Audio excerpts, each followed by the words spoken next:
አላህ ጾታ የለውም።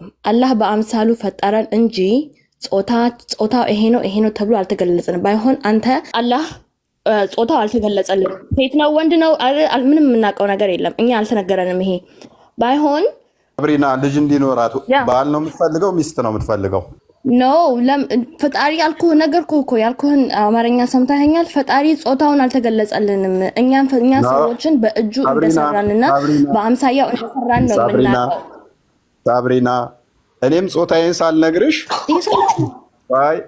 ሳልነግርሽ ልጅ እንዲኖረኝ ሚስት ከፈለኩ ምንድነኝ ስልሽ ወንድ፣ አንቺስ ምንድነው የሚያስፈልግሽ? ጾታሽን ሳልጠይቅ ወንድ ባል ነው የሚያስፈልገኝ አልሽ። አላህም ቆይ ባል ልጅ አለ ሲባል ሚስት ሳይኖረኝ ልጅ እንዴት ይኖረኛል ብሎ ካለ ጾታው ምንድነው ስልሽ ወንድ አልሽኝ።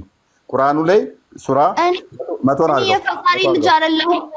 እኔ ሙስሊም ነኝ። የፈጣሪ ልጅ አይደለሁም። እኔ የፈጣሪ ባሪያ ነኝ። ልጅ አለው ተብሎ ሲጠየቅ ሚስት ሳይኖረኝ ልጅ እንዴት ይኖረኛል ብሎ መለሰ። ስለዚህ ላላ አላለም። የለም። ይሄ የለም። እንደዚህ ብሎ ሳይንስ የለም። ሱራ 6 ላይ ነው የሚገኘው።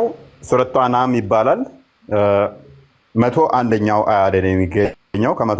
ከመቶ ጀምረሽ አንብቢው። አላህ ልጅ አለው ብለው ሲሉ አላህ ደግሞ ምን አይነት ምላሽ ሰጠ? ሚስት ሳይኖረኝ እኔ እንዴት ልጅ ይኖረኛል ብሎ ምላሽ ሰጠ። ስለዚህ አላህ ነሰሰርሊ ልጅ እንዲኖረው ሚስት ያስፈልገዋል ማለት ነው።